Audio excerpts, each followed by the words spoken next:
All set? Okay. Thanks for joining me today for a presentation, everyone. What we're going to be talking about today is my cellular healing cycle, 6 steps to stopping sickness where it starts. Try to say that 10 times fast. All right. So let me tell you a little bit about myself and why I'd like to share this information with you today. I am a chiropractic physician for 30 years. I am a functional medicine practitioner for 15 years. And I've been an avid biohacker for about 5 years. Now, I find when I discuss that with folks, most people don't have a clue what most of those words mean. So the simplest way to explain that is chiropractic care is based on the foundation of connecting brain and body communication. Chiropractic care was always designed to help you heal well, not necessarily to help you feel well, but just so happens it does that really well too. So most people end up going to a chiropractor first to feel better, and they stay to heal better. Functional medicine is more about body to body or cell to cell communication. It's about rebalancing the systems of your body that may have gotten out of balance that are affecting your health and function and well-being. And then biohacking is using scientific shortcuts to rapidly improve your health and performance and enable our chiropractic care and functional medicine care to work more effectively and efficiently. So I've created a center that blends all of that together, and I've created a term for what I do, and I call it functional chirohacking. It's fun. Why not make up new words? Right? So I'm going to share with you a little bit about the journey that brought me to where I am today. Go ahead and hit next. So we're going to start with, why are you here? Now, at the Expo, most people are here during this weekend to gather more information about holistic healing, about alternative practitioners, about stepping out of what's being handed over to us as simply the mainstream way to take care of yourself, because we realize there are things beyond that, right?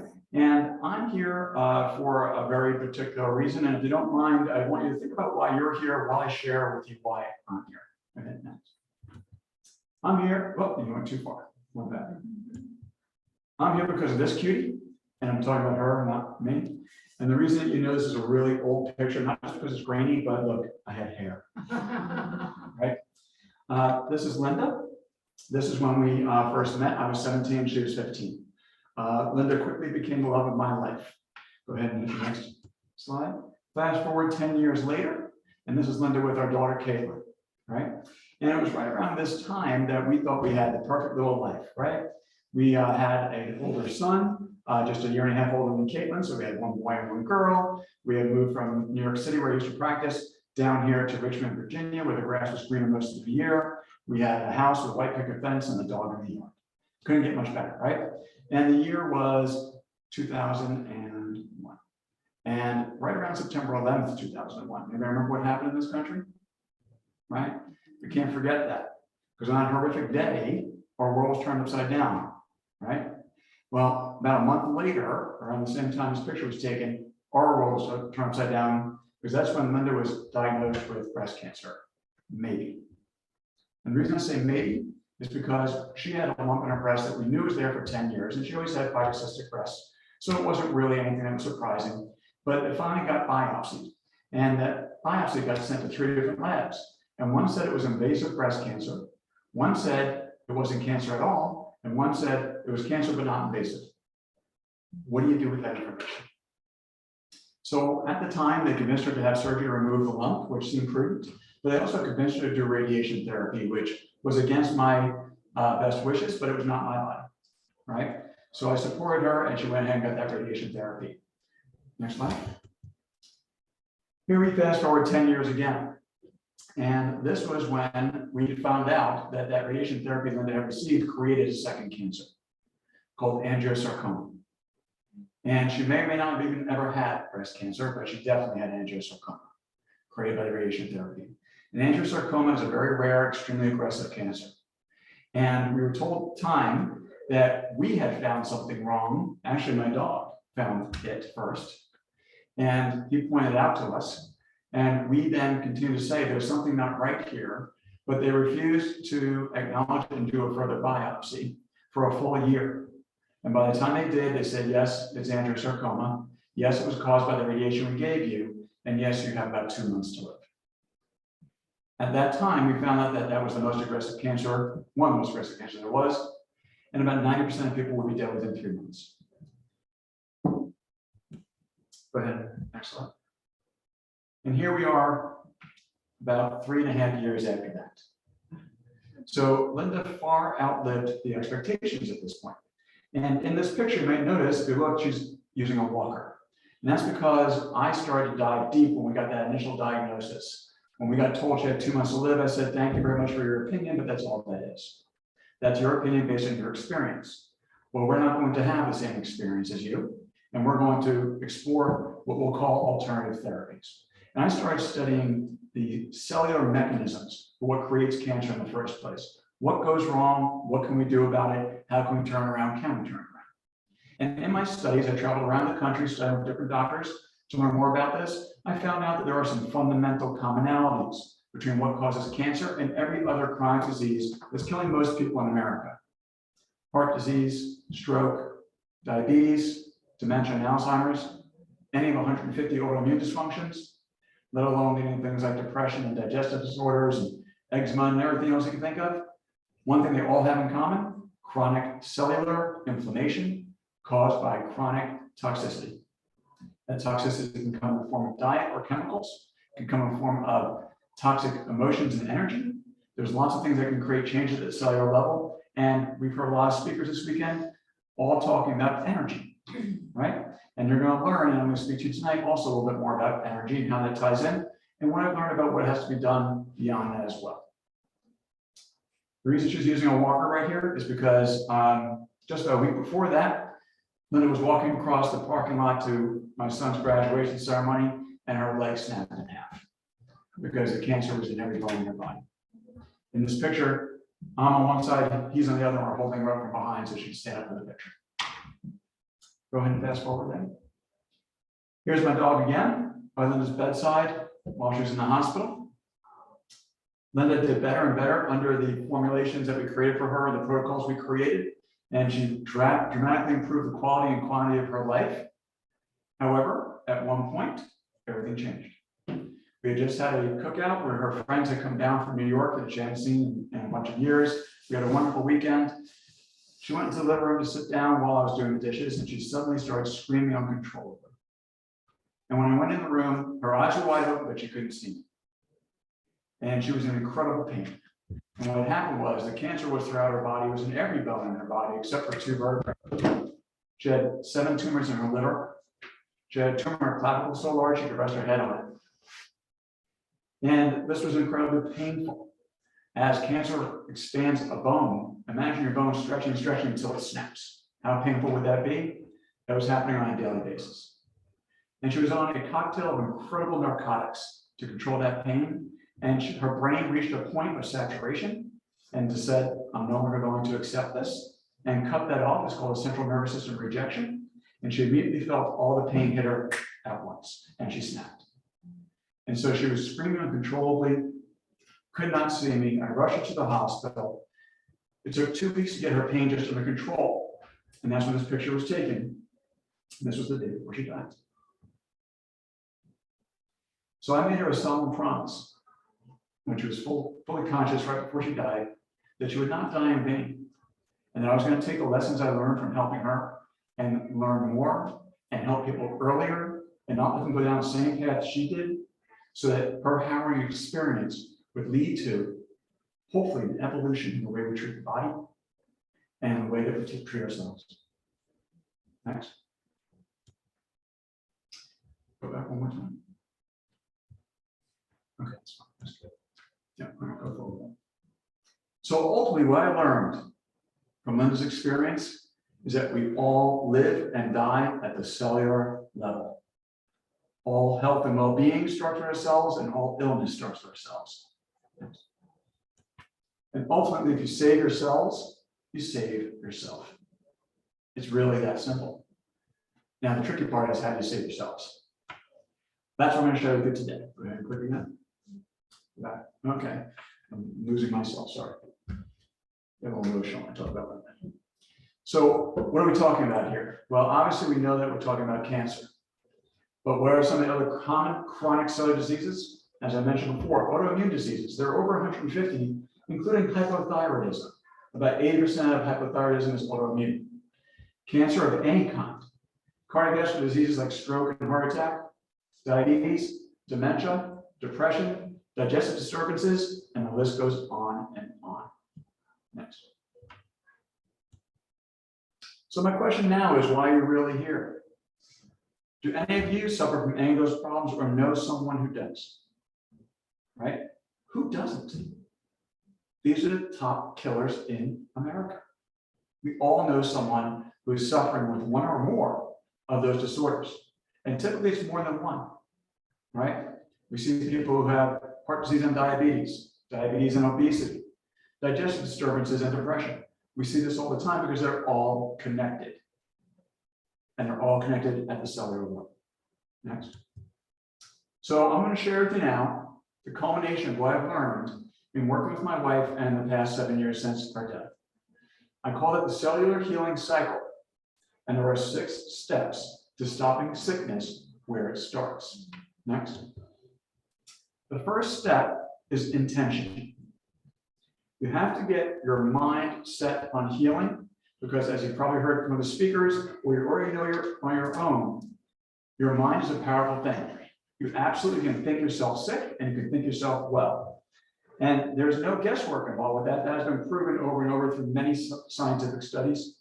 And I ride that fence, okay, between being a scientist and believing in more of the spiritual nature of things, and those things don't usually go together, right? I understand that there's a science behind everything, because science simply means exploration, understanding, digging deeper. That's science, right? It's not, doesn't have to be in the terms of traditional medical science, meaning if I can't see it, feel it, touch it, I don't believe it, right? Well, do we believe gravity? Can't see it, can't touch it or feel it, but I feel it if I jump off the top of the building, right? So we're going to start with intention, because intention involves your thought processes and your energy fields and what's produced by that. Now, there's a field of study called epigenetics, and epi means above. So what is above or more important than your genetics is the epigenetic control of how those genes turn on or turn off. So we're all born with a basic blueprint of genetics, and we all have very similar genetics overall with slight variations that make us the unique individuals that we are. And when we did the Human Genome Project, where we mapped out all the genes, and we thought we were going to find the answer to every health problem in the world just by manipulating genetics, we found out we only have about 10 more genes than worm. So we weren't all that great after all. So the difference is how our genes function, interact, and turn on and turn off in sequence and series that controls the effects within the body and changes them. So really we understand that you have much more control over your genetics than you think you do. And I explain to my patients, we're all born with a blueprint. What gets built in that blueprint depends on the foreman you hire for the job, the quality of the workers, the quality of the materials, the stresses of the environment while it's trying to be built. These all will determine what ends up being built in that very same blueprint, right? So while genetics loads the gun, your environment, including your stressors, pulls the trigger. And that includes your intention. So the first thing I talk about in my cellular healing cycle is we have to remove negative thoughts, fear, anxiety, resentment, things we know that have a very negative energetic pattern, because we can see that changes the physiology of the body and the biochemistry of the body enough to prevent your cells from fully healing. When I first started practice, which was in Manhattan, I had a patient that had multiple personalities. And that's very interesting, because I had to see who signed in each day to make sure I addressed the right person, because the other person would get quite angry if I didn't recognize who they were, right? And what was very interesting to me was I noticed these people presented with completely different conditions. And I was very curious about, I know they believe they're different people and they believe they have different conditions, but how strong is that belief? Does it really change their physiology? So I ran lab work on one and on the other. Same person, different days. One came back fully diabetic, one was normal. Think about that. The power of the mind changes the physiology, okay? In the study of epigenetics, they have found that turning those genes on and off are primarily affected by 2 things. One is what you choose to put in your mouth, okay? Nutrient status or anti-nutrient status greatly affects how genes transmit. And the second thing is your thought process. So a lot of patients come to me with a pain or problem and say, I don't understand what I did. I said, it wasn't what you did, it was what you're thinking while you did. Okay, and then maybe what you did tipped the iceberg or tipped the scales, and you got to start to see that. But the reality is, your thoughts have much more power. Okay, let's go to the next one. Step 2 is inflammation. And as I said, chronic inflammation of the cells is at the very core of all chronic disease. So we have to understand how we're being inflamed, what's causing it, how can we remove the source of that and stop that from continuing, and then repair the inflammation at the cellular level to prevent it from going systemic, which then creates disease and illness. Number 3. Foundation. Now, foundation pertains to energy production within the body. And that involves, again, the food we put in, right? So ultimately, you are what you eat. We've all been told that, right? So we have to eat good fuel. We have to use good materials to give to that foreman to build the right structure. Your body is a temple, right? Well, you're going to let your temple just fall into ruins, or are you going to really support it? If you're going to support it, you're going to first start by building that temple with the best possible materials.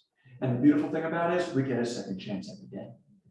All right? You screwed up yesterday, big deal, so did I. All right?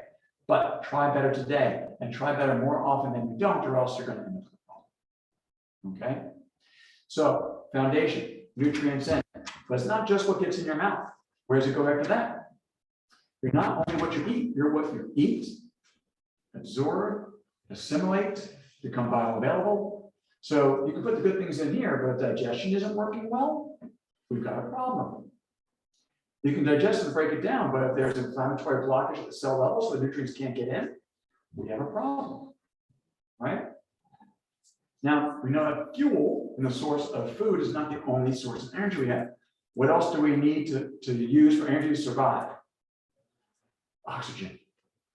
So O2 is an extremely important part of producing energy. Who wants to go back to biochemistry class? I know you're all excited about that, right? But if you go back and within your cells, you have a small organ or organelle called mitochondria. And the mitochondria are known as the energy factory, the powerhouse of the cell, because this is where the energy actually gets manufactured. So the food comes in and the oxygen comes in, and they both get into the cell if the cell isn't too inflamed, and it gets to the mitochondria. Once it goes to the mitochondria, that's where they get mixed together in a biochemical system called the Krebs cycle, also known as the citric acid cycle. Food and fuel, oxygen go in, and that goes through the cycle. And in that cycle, what spins the wheel around? Other nutrients, things like B vitamins. Very important. When someone's feeling low energy, they give them B12. Why does it give more energy? It's spinning that wheel. It makes more energy come out of the cell. Right? So there's lots of nutrients that are involved in that. Coenzyme Q10, you may have heard that too. It's all involved in this energy production. So a unit goes in and units of energy get spit out. That's the way it works. So we have to make sure we get good fuel in, good digestion, good assimilation, it gets into the cells, and we have to improve our oxygen flow. So there are deep breathing techniques, right? There are a variety of them. There's lots of different ways you can practice, but the goal here is get better quality oxygen in, get it in deeply, hold it in, let it get to the cells. And of course, we want to transport that oxygen. How does oxygen get carried in our body? Through our red blood cells and through a particular protein called hemoglobin. So we want to do things to support our red blood cell formation, things to support our blood flow, our circulation. Why is circulation important? Why is this fluid pumping through us? To carry the fuel and the oxygen to the cells, right? That's what gets it there. So under foundation, we have circulation. So a lot falls into that category, right? So I'm making it very simple, but in my practice, a lot goes into each step. But you have to understand what the steps are. And if you're not covering all your bases in a particular order, you're not going to get well very quickly. You're not going to stay well very long. So what good is it to try to eat better if your cells are still inflamed and can't get the nutrients? What good is it to control inflammation if your thoughts are still extremely negative and you're convinced you're going to die? Guess what? You're going to create chemistry that's going to help you on that path. My undergraduate work is in psychophysiology, the brain-body connection. And let me tell you, in the last couple of years of COVID, what we've all been exposed to more than the virus, we've been bombarded with negative emotions, fear, anxiety, over and over and over through the massive media campaign that's been waged against the human psyche. And when that happens, I can tell you from my undergraduate studies, that is more detrimental to your immune function than anything that could come at your body. Okay? And wearing a mask isn't going to save you. It's not what you put on your body, it's what you put in your body. Okay? You have to have the right nutrients, the right thoughts, the right oxygen flow. These things make you much stronger than any layer of defense we think we can put. Next. The next step is detoxification, especially around January. A lot of people think about, all right, time to get healthy, right? I'm going to do a detox. And I see these things flying all over the internet, right? Where I'm going to do the ginger and turmeric detox for 10 days. And we're just going to eat and drink ginger and turmeric. Well, that may be very beneficial in certain regards, especially reducing inflammation, which is great. And reduced inflammation can also help your body detox more effectively, but that's not properly detoxifying. There are different kinds of detoxification. Most people are familiar with what we call downstream detox, which means supporting the organs and glands of detoxification. And you might already know the number one organ or gland that we have for detoxification is our liver, right? So it's got the massive job of, for the most part, taking in toxins, neutralizing them, packaging them for excretion, and getting them out. But we also have our kidneys involved, our lungs excreting toxins, our blood, our lymph, our skin, a major detoxification organ. So all these things are all downstream, and they're important to support, but they only help get what is readily available. What do you do about those toxins that have already gotten through the cell membrane? They're deeply embedded, have gotten through the blood-brain barrier, they're in the neurons and brain tissue. What do you do about those guys? That is what we call upstream detox. And there are very few protocols that really do that and do that well and safely, because one of the main things that creates problems with upstream toxicity are heavy metals. We're all exposed to them, whether you know it or not. Mercury, lead, arsenic, cesium. Cesium? Why would we be exposed to cesium? Okay, or uranium. Anybody remember Fukushima? A reactor that blew up in Japan. Right? Cesium got sprayed into the air, land, the water, poisoned the fish. Fresh caught fish from the Pacific are now very high in cesium. So when I do heavy metal testing on my patients, I see cesium typically is one of the highest toxic elements in their body because they're trying to do the right thing. They're trying to eat fresh fish. Okay, so the moral story here is you can't escape it. Anybody have silver fillings in their mouth? Silver fillings don't contain silver. They're called silver fillings because that's their color. Eventually they turn black, right? But they are 54% mercury, which is the second most potent neurotoxin known to man. And the American Dental Association will tell you, don't worry about it. As long as they're in that solid state in that filling, they can't hurt you because the only thing that would release that toxic vapor would be warmth or friction. Have you ever eaten a hot meal? I'm getting a little concerned, right? So we need to detoxify from those heavy metals and over 80,000 other chemicals that have been released onto our bodies from our environment every day.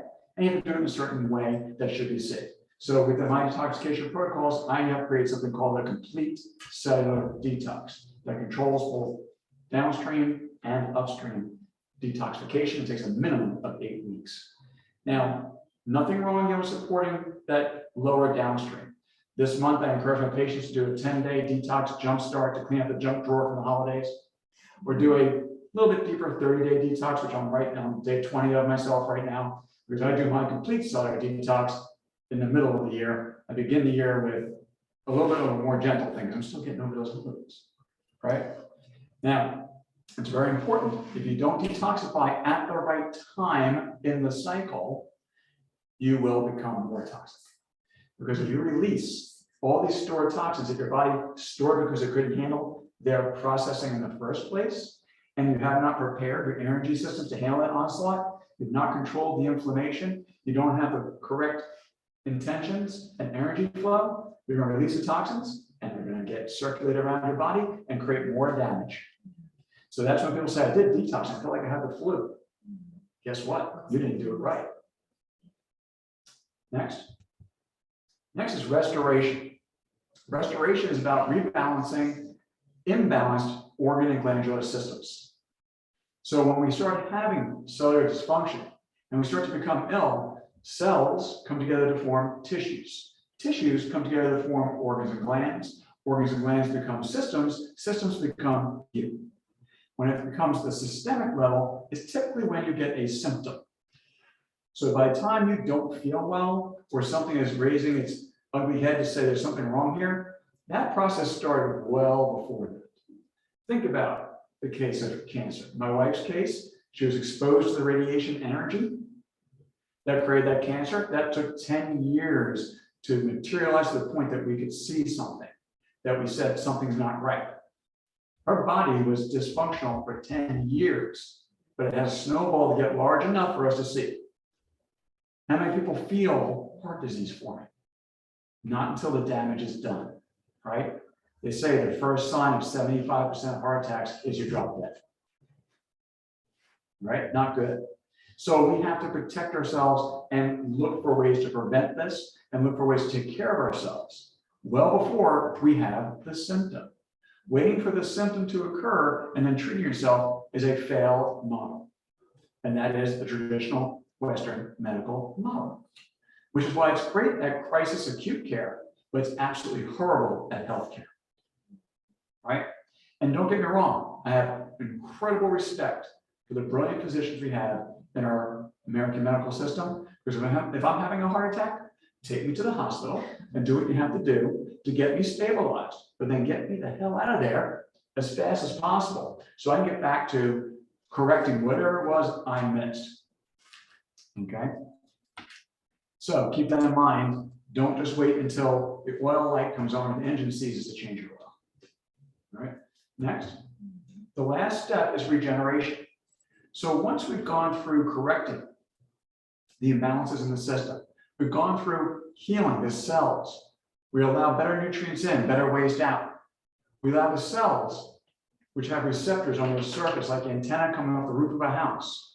Those receptors listen for hormones in the environment, listen for nutrient signaling, immune signaling in the environment.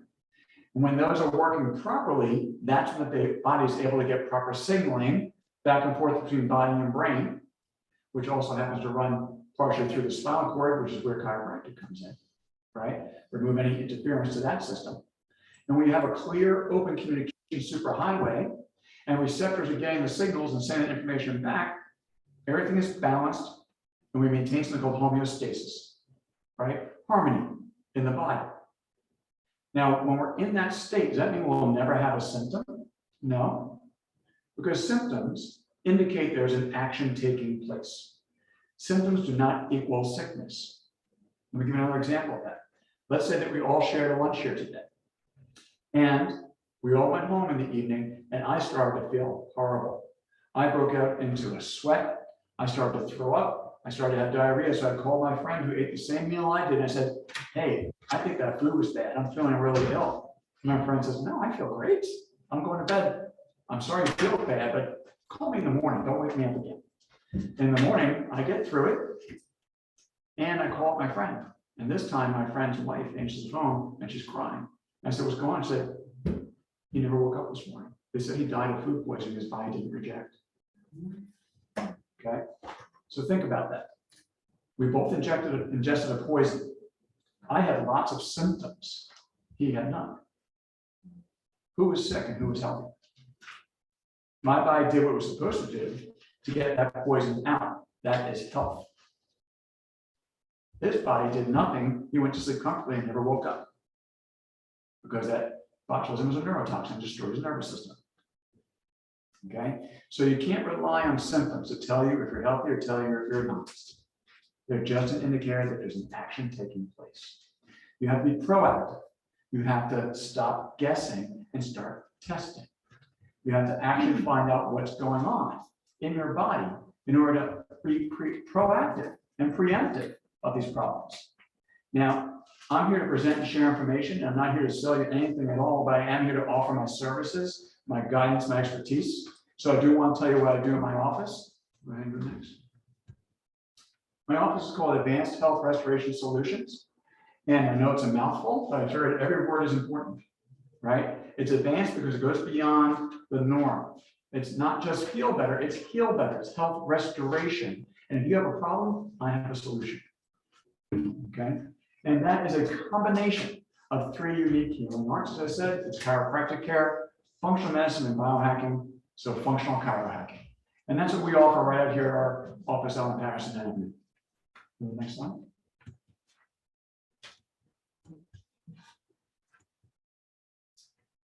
As I like to say, ultimately, we are cellular healing specialists, and we think outside the box. Next. So you don't end up in one. Right? So I think that's really probably the best little motto I ever came up with, because it's so true. If you don't take care of yourself, right, you're going to go down a slippery slope, but you're not going to know it until it's too late. Because the typical medical tests only tell you once you've fallen off the cliff. What we want to do is tell you if you're running towards the cliff and turn you around. Right? Now, I do this kind of work here locally, but I also do it virtually. So I have clients around the country. I can work with anyone in any state. So if you know of someone that might need some help with my services, I'd be really happy to speak with them for free. So I always offer a free consult by phone or live in person, so we can just find out what's going on with you, what are your health goals, can we take you from where you are to where you want to be? If I can help you, I'd like to give you direction for that. And the way we do that is usually for most people, we start with a free consult, and then from there, we usually go to the next step. Go ahead, next. So where do we go from here? We have these 3 different tests, and these are usually where I start with someone, because as we remember talking about, we're talking about inflammation at the cellular level. So in our initial conversations, I will talk about intention and getting your thoughts in the right direction for healing. If you need help with that, I'm going to refer you to somebody who does that. Okay. But then once we start getting into the physiology of it, that's where I step in. And so we have 3 options in regard to find out if inflammation is affecting your body in a negative way. The first option is a systemic inflammation urinalysis. And when your cells become inflamed, the cell membrane, which has the receptors, is actually the brain of the cell, ultimately will start to melt down. And the fats that make up that membrane will release a chemical called malondialdehyde. Once that cell ruptures, the malondialdehyde goes into the bloodstream, ultimately making its way to your urine, and we measure that. Now we know that there's going to be a usual small amount of malondialdehyde present from cell death turnover. But if it gets beyond a certain level, we know that there is systemic inflammation going on. And if you look at it, it's a colorimetric scale that goes from basically clear to a dark pink or magenta. And for each color shade in that scale indicates 10 times more body inflammation than the level before. And on the scale, anywhere from 0 to 2 is considered normal. So if the test comes back clear or barely pink, if you hold up and say, is that pink? I'm not sure. That's good. And if we're going to go, whoa, that's pink, or oh, that's red, or oh my God, that's magenta, we have a problem. That means whether you feel it or not, whether the symptoms have started yet or not, you have widespread systemic inflammation, which is causing disease. Now, it may take 5, 10, 15 years before you recognize and get diagnosed, but this is where it starts. And it's only $20 to do. It doesn't get much easier than that. You can do it locally in my office, or I can mail it to you. Okay. The next test is our body cellular health analysis. Now, this is looking more specifically at the health of those cells. So, when we look at the cell membranes, there are certain fats that make up those membranes. Some are supposed to be there, some are not, and some are supposed to be there, but it's supposed to be in a certain ratio. And we look at the balance of all of that, and it tells me if your cell membranes are inflamed, if those receptors are not working properly to hear your hormones, if nutrients are not getting in as well, if waste is not getting in as well, is that cell breaking down? And we'll be able to tell that, and specifically we can tell why, based on the presence or absence of those fats, so I know exactly, specifically, how to fix you. The next option we have is a brain cellular health analysis. It does everything the body one does, but it also looks at the specialized brain cells called neurons. So if you have any concern at all about dementia or memory or anything along those lines, or any kind of brain dysfunction that runs in the family, if you're just concerned about yourself, that's the test I would do, because it contains not only a blood test, but a cognitive online functional assessment. And I put those together and create a game plan for you and a report showing you what's working, what's not, and exactly how to rebalance that. And that involves not only nutrients, but lifestyle changes. And all of this is much more malleable, fixable, reversible than you ever imagined possible. It's really within your control. Next slide. So if you'd like to get that help, it's really simple. You go to my website, drwildcanhelp.com. And on that website, the very first thing you'll see is a free phone consult. It all starts there. Also, if you're here, if you'd like to visit right outside, I'll be outside the room afterwards. We give free tours of our facility. We give tours of my cellular healing gym called the Biohack Zone. In the Biohack Zone, we have 4 rooms. One is devoted to reducing your stress, both emotionally and physically. One is devoted to increasing your strength. One is detoxing and circulation, and one is optimizing your appearance. Now, I don't really care so much about how you look, but I know you do. And when you look in the mirror, people want to be free of wrinkles, want clear skin, they want to look trim and fit. So I use technology that helps melt fat, increase collagen production, tighten and tone your skin. But the reason I do that is the way it's doing that is through reducing cellular inflammation and toxicity. So my ulterior motive gets achieved anyway, which also come out the other end feeling better about yourself. All right. So in the Biohack Zone, we have all different kinds of really cool tools in each of those rooms to achieve all these different goals. So we invite you in for a 15-minute tour. We go room by room, we show you what the tools are and how they can benefit you. And if you tell me I have a particular health concern, I say, oh, use that, don't worry about that, but we definitely want to use that. Because I'm going to tell you how that will help you get better as fast as possible. The tour is always free, you just need to sign up for it. And if you are here, we'll be happy to help you do that. I want to thank you all very much, and I want to now open to any questions you might have. Is there anything in particular or several things that might contribute to cellular inflammation? Like for example, sugar. Sure. Part of our American diet, and studying a long time, it causes the cells to not be able to exchange, get the toxins out and get the fresh water or whatever puts in that they need.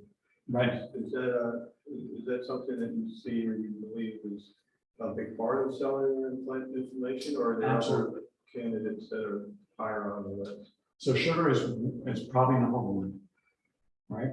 And then bad oils are probably number 2. So sugar, as you were saying, prevents the proper flow of nutrients in and waste out. It also binds to those receptors. It's a process called glycation. And so when sugar sits in the bloodstream, and we need sugar as fuel, all carbohydrates, fruits, vegetables break down to sugar. All protein breaks down to sugar. The only thing that doesn't is pure fat, which breaks down to ketones. Both ketones and sugar or glucose are fuel sources for our cells. Those are things going into mitochondria that are producing energy, right? But the problem is our cell needs to open the door and suck that sugar in. If that sugar stays outside and attaches to the cell, it damages the cell through a process called glycation. And when we end up with that damaged, mangled cell is called an advanced glycation end product, AGE, age. And ultimately, that is what ages your cells faster. So if you want to get older faster than any of your friends, eat lots of sugar.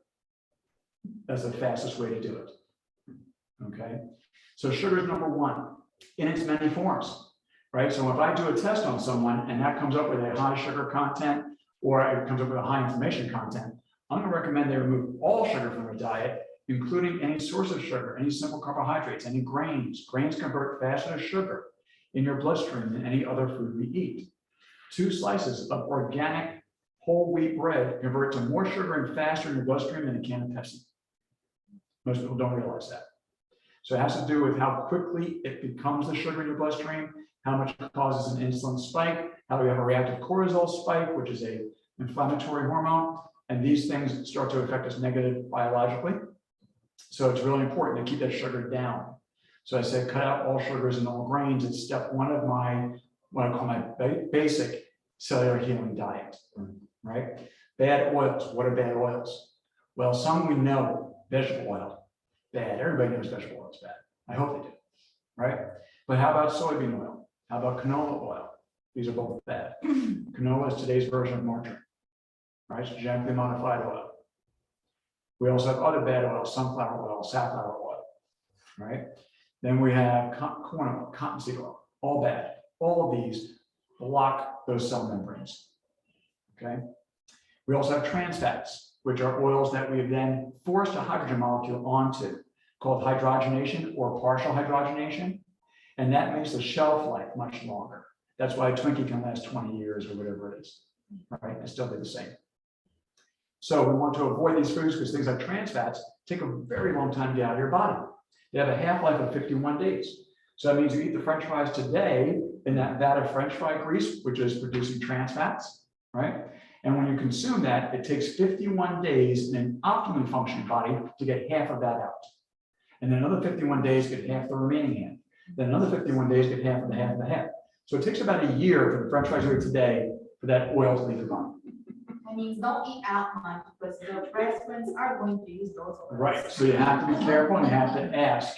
So what I do in the restaurants is I'm a royal panda, but I go in and I give them a list of, see everything on here? I'm definitely allergic to this. If you don't want me to dine in your restaurant today, ask your chef if they could use something else. Yes, About oils, how about olive oil and avocado oil? so those are my good oil list, right? So, and this is a general list because I don't know about you and your specific sensitivities. That's something I test for with people in my office because you're all individuals. We have an umbrella of what we consider to be overall healthy for most people, but you're not most people, you're you. And everything in your life up to this point, the stresses you've been through, the physical changes in your body, your current microbiome balance determines what nutrients you absorb, which ones you don't, how your food gets broken down. So how you respond to food is different than the next person. So you and I can both eat organic broccoli and get completely different nutrients out of it, or I can have diarrhea from it and you feel fine, right? So our bodies have different reactions. But that being said, in general, the good oils, olive oil, especially extra virgin, right? Do you guys know the difference between extra virgin, and regular? Extra virgin is the first Yeah, pressing. extra virgin is more expensive. Yes, extra virgin is more expensive. So extra virgin is the first pressing, and that gets the vast majority of the nutrient profile from whatever was pressed, right? Virgin is the second pressing, gets about half of the first, and beyond that gets about a quarter to none of the nutrient profile of that oil, right? So extra virgin coconut oil is also good. Grass-fed, grass-finished organic butter and ghee, fantastic. Okay, avocado oil, nut and seed oils like macadamia oil, grapeseed oil, flax, right? Pumpkin seed, these are good. The best ones to cook with. Who here likes to cook with olive oil? Right? Bad idea. Right? Because olive oil has a very low smoke point. And what that means is it takes a very low temperature to turn into a very bad form of an oil called arachidonic acid. Arachidonic acid is the #1 inflamer of your cell membranes. If that goes up, which those tests do show, if that goes up, I can tell you, you are in forming disease right now, right? So how do you stop that? You change that. So you don't cook with olive oil. You use it as a drizzle on the end for flavor or in your salad dressings, all right? Oils that have a very high smoke point that take up to 600 to 900 degrees to turn into that bad oil are the pasture grass-fed butter, organic coconut oil, avocado oil, grapeseed oil. Is there a big difference between Land O'Lakes butter and, I mean, Sure is, right? From just a cooking oil standpoint. Absolutely. So think about this. I said, don't eat grains if you're inflamed. Don't eat animals that eat grains, because then you're eating grains, right? It's not just what you're eating, it's whatever what you're eating ate, right? So if you get butter or dairy from a commercially raised animal that was not raised organically and was not allowed to actually feed on grass like it's supposed to, but instead it was shot with antibiotics and hormones and force-fed grains that was sprayed with pesticides and herbicides, you're ingesting all that. So is ghee considered to be the kind of pure of that? Is that? So ghee is clarified butter, which means the protein sources, because even in regular butter, there's a mix of protein and fat. Clarified butter has all the protein removed, so it's just the fat portion of it. But the fat coming from a commercial animal is where all the poisons are stored. In an organically raised animal, that's where all the nutrients are stored. So if you're having a steak that comes from a commercial grain-fed animal, you want it as lean as possible. And you want to cut off any fat and try not to eat that. If it's from an organic grass-fed cow, you want it as marbled as possible. It's much tastier, it's more tender, and it has all the nutrients. And actually, in that fat of a cow that's raised on grass and not poisoned, right, that will contain certain nutrients you actually don't find elsewhere. Think of something called the Wolzen factor. which actually clears out the arteries and lubricates your joints. Vitamin B17, Laetrile, which is a fantastic anti-cancer agent. These are some of the only places you find this. So there's a huge difference between grass-fed organic butter and Ladle Leaks. Is the Irish butter grass-fed? So Kerrygold, Yeah. right? So that's the most common one you're going to find in the grocery stores, and it's probably your best bet. Although they say they're not grass-fed, but the reality is, in the winter they feed them grains, Yeah. right? Because they don't have grass In the available. summer. Right, in the summer, right? Spring, summer, and fall, right? For that. It's not when you buy it, it's when it was produced. Correct, right? So, yeah, look for, does it tell us when it's produced? I'm not sure. So I'm assuming that there's kind of a turnover going on, and hopefully it's produced somewhat around that time. So if you don't mind, can you tell me what do you eat for each meal, at least for a day? Sure. What day, what season? Okay, now the reason I say that is because I just said that these are some of the rules from my basic cellular healing diet. I also have an advanced cellular healing diet, which is what I follow, which I call my chair diet. Cellular healing anti-inflammatory rotation. Chair. And what that means is, we've all seen the benefits of the paleo diet. We've all seen the benefits of a ketogenic diet. We've all seen the benefits of a pescatarian diet. We've all seen the benefits of a vegetarian or vegan diet. We've also all seen the downfall of all those diets if they do them long term. Okay, so as far as I'm concerned, based on what I've read, based on what I've studied, we are meant to be omnivores. Our teeth structure seems to show that we have the ability to consume all different foods, and we get different nutrient profiles from those foods, which we benefit from. But I don't think we should only be one thing all the time, because that's not natural either. That's natural to the grocery store because it's always available, right? We need variety, not just in the colors of our fruits and vegetables, but in all of our food sources. So I recommend changing your eating style quarterly, according to what's in season, right? Because we talked before about your microbiome determines which nutrients you absorb. Well, your microbiome changes seasonally. Your microbiome changes with circadian rhythms, all right? Your exposure to the sun, the amount of vitamin D your body produces at different times of year changes your microbiome balance. Your microbiome is influenced by the soil at different times of year, which you're breathing in, which contains microorganisms, which changes your microbiome balance. So you're shifting seasonally, and you should eat the foods that are in season and are locally grown, because that's what you're picking up from the soil when you breathe it in. All right. So if you want to get really picky about it, that's, in my mind, the ideal way to do it, right? So when are fresh fruits and vegetables most readily available? Summertime, great time to be vegetarian, right? Well, when you rarely find those, winter, great time to be paleo, be a little more meat-based, right? Like you're catching your food in winter, right? Great time, who likes to go fishing in the spring or summer, right? Spring, great time to be pescatarian, right? So I recommend rotating those based on that.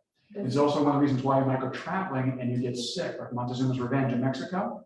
The people who live there don't have any problem with it because their microbiome can handle the microbes on that food. You cannot. Your microbiome doesn't have that balance, right?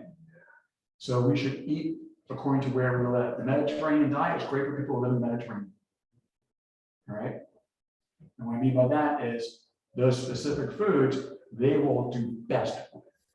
We can try to do our best with that, and it might be better for most people. But again, it's not ideal for everyone. Any other questions? Did you say you do a class on nutrition or diet or something? So I do many classes, right? And an easy way to see a lot of these classes is to go to my website, drwildcanhelp.com. And in the menu, you'll see videos that will take you to my YouTube channel. On my YouTube channel, I have about 80 videos. Some of them are me, some of them are other people that I like the message and I want to share that message about what they're talking about, right? And I also do a podcast with a woman out of Massachusetts on the last Tuesday of every month. So we'll be doing it in a couple of days. And we have different topics we go through. And some of these talk all about what we talked about tonight. We break it down and we get deeper. On Tuesday, we're talking about Omicron and what are the 4 commonalities found across all the medical literature about who best survives COVID and why. I want to talk about that and what you can do, right? So the latest video is always going to be the top of the list, but you can scroll through that and there's a ton of information. Sounds great.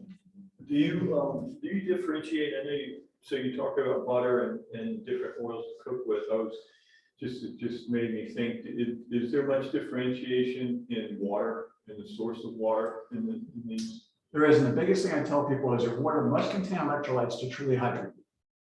So if you drink just distilled water, you're not going to get very well hydrated from that because electrolytes, which are minerals, are responsible for carrying the water molecules across the cell membrane to the inside, called intracellular. If we don't have mineral water or electrolyte water or another way to get a good mineral balance at the same time we're consuming that water, which you can take it in a supplement if you want to. I actually add mineral drops back to my reverse osmosis purified water. So I've taken out all the toxins, but reverse osmosis is so good, it takes out all the minerals too. So I add mineral drops back in and then I drink it. And then that water will get into your body better. I also recommend you try not to drink water that's been sitting in standing plastic bottles because we're going to have an extraction of chemicals from those plastics, especially those bottles that have been either chilled or heated. So if it's been in a warehouse where it got real hot before it got to the store, or you stored it in your freezer, that causes some problems that cause that plastic to leach even more. And then we get those plastics. And those plastics, we know, are endocrine mimickers, which means they allow them to act like hormones and they completely screw up your hormonal chemistry. All right? And your hormones are the chemical messengers of your body. You have over 600 of them. If they can't communicate properly, you're going down one way or another. Any other questions? What about spring water? So spring water, right, is natural minerals, right? And I would prefer you get it from a glass bottle, right? It doesn't mean you can't pour your water into a plastic cup and drink it, right? So if I knew this was just manufactured, hand it to me and I pour it in there, that's not so bad as it's been sitting over here That's for 3 deuterium months. depleted water. What's that? That's deuterium depleted water. Oh, it's a deuterium depleted water. Look at that, in a plastic bottle. Yeah, I know, right? Right? So we can start off with really good water and we can screw it up. Right? I feel that a lot of times I look at what's considered health food and I read the back of the package and my kids just love shopping with me because I read every single label. They put something in, I go, nope. Right? And then we go out with an empty basket. Right? They're gonna leave you at home. As they Yeah. get older, they just leave you at home. They already have. Makes it a lot easier to get So- right shopping done. So what about a plastic bottle like that? So again, rather than plastic, I recommend steel or wood or glass. Okay, steel doesn't not like this Contigo bottle there is a better choice than the plastic bottle. Okay. Now we also have to watch out for the plastics, particularly the plastics. This has been changed a lot lately, but do you guys ever hear the term BPA? Bisphenol A. So that's a chemical that is found to make plastic plasticky and flexible, right? So that was used in every plastic bottle until they realized it was causing birth defects and infertility because it screws with hormones, right? It's so bad, it was also being used in the heat printed receipts. So in a retail store, when you print receipts, some of these things don't use ink, they heat print it onto this special paper that's really high in BPA. And they were finding that a pregnant woman would grab that receipt and just going through her skin would cause a miscarriage. Right? So they pulled it out of all the bottles. And so then my first question was, great, what did they replace it with? They replaced it with BPS, which is worse than BPA. Right? And then you had to also realize that they use it to line a lot of metal cans. So I was getting some organic soup in the grocery store. And I was getting Amy's organic soup, and I noticed right on the can it says BPA-free liner because they know. But Campbell's, no, lots of BPA in that liner. So you can get organic beans in a BPA-lined can. What's going on? Right? Does it tell you on the can? No, it'll tell you it's BPA-free, but it won't tell you if it's in there or not. Right? So same thing when you read those labels, I'm watching, oh, good, canola oil, crap. Throw it out. And my greatest pet peeve now is organic canola oil. Explain that one to me, because canola is a genetically modified rapeseed oil plant from Canada. How is that organic? In any way, shape, or form. That's what we call marketing bullshit. Western A. Price Foundation releases a manual, small manual every year of the safest foods, because they check for all those. Who does? They have not- Western A. Price Foundation and the Environmental Working Group also has some things Yeah. out. I'm sorry, I don't hear very well. What was it? Sure, the Environmental Working Group The and Western A. Price Foundation. Weston. Weston, Just- Weston, WESTON, APRICE. It's stuff like that, Weston and I A. just Price. don't understand why it's like not mainstream. You know, it's just, yeah, Yeah. I do understand, I'm sorry. Right. Yeah. As human beings, how can we let this happen? Yeah. How can we let this be acceptable? How can our FDA allow this? The FDA allows a lot of things in shipments, right? Even talking about trans fats, if you read a product that says 0 grams trans fats, they are allowed to lie. That could be a complete lie. Yeah. So you have to look on the back and look for the words hydrogenated or partially hydrogenated. They're allowed to have up to 0.5 gram per serving of trans fats and still call it 0, but no package contains 1 serving. Right? It's always 2, 4 servings. And I don't know about you, but you're not going to stop at 1 potato chip. Yeah. Right? So you eat that whole bag, and at the end of that, you just got 2 or 3 grams of trans fats, which clogs up your cell membranes immediately, dramatically increases your risk of a heart attack. Okay? Which is one of the reasons why we see that people predominantly have heart attacks after a fatty meal, right? The fat itself isn't bad, it's what the fat's made up of, right? If you ingest fat from an organic animal, it's actually good for you. It calms your adrenal glands, calms your stress response, balances your blood sugar. You eat fat from a Big Mac, top for now. It's so interesting that, you know, when I was growing up, that the FDA, whatever you heard was good for you, it definitely was not natural fat. And now they'll tell you, I mean, they won't tell you, but if you do just the basic rudimentary research, you realize that animal fat is completely digestible and your body is accepting of that, you know, even with some of the shortcomings. Right. It's so much better for you than the stuff that's processed, but the Absolutely. corporations make so much more money off of the processed canola oil from the 4 islands that it's grown on, that there's just too much money involved. That's unfortunately, that is the way our system works, right? It's all about the money. It's not about the health. It's not about you. So that's why I say you can't count on them to take care of you. You can count on you, right? You have to take personal responsibility. You have to get educated. You have to take steps to be preventative. So for that reason, I invite you all to come in, get your cellular health tested. It's inexpensive. It's easy. It just may save your life. Thank you very much. What was that?